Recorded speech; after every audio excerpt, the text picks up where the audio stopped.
सकाळी जेव्हा उठली त्यावेळेस मी विचार करायला लागली, की आपण कुठल्या कामापासून सुरुवात करायची सकाळची. तर इथे अशी विचार करायला गेली तेवढ्यात अमूल्य उठली आणि टीव्ही लावून मागितली. मी म्हटलं ही टीव्ही बघतच आहे, तोपर्यंत आपण छान अंघोळ करून फ्रेश होऊन येऊया.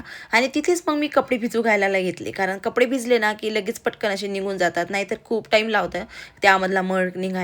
अंघोळ करून आली आणि मिरर जवळ बघायला लागली, पण इतकी काही खास दिसत नव्हती मी. म्हटलं चला थोडंसं आपण फ्रेश होऊया आणि छान असं हातापायाला लावलं ना, की आता हिवाळ्यामध्ये हातपाय खूपच खराब होतात, म्हणून थोडंसं बॉडी लोशन लावलं मी.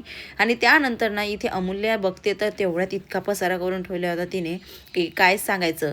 तर पहिल्यांदा ती सगळी रांगोळी गोळा करून घेतली मी आणि ती फेकून दिली बाजूला, कारण इतकी घाण करून ठेवली होती.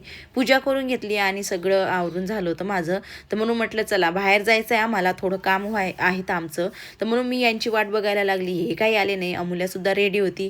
त्यानंतर ते आले, आम्ही जायला निघालो. म्हणजे आम्हाला काम होतं दुसरं, पण त्या कामाला मला खूप टाईम लागला. ते काम करून घेतलं. पुन्हा आम्हाला मार्केटमध्ये जायचं होतं, कारण अमूल्याच्या भावासाठी म्हणजे स्वर्णिकसाठी आम्हाला थोडंसं थंडीचं जे टोपी वगैरे घ्यायची होती म्हणून ते घेतली. आम्हाला मार्केटमधून ना खूप साऱ्या गोष्टी खरेदी करून घ्यायच्या होत्या, पण अमूल्याला झोप येत होती म्हणून आम्ही घरी जायसाठी निघालो होतो.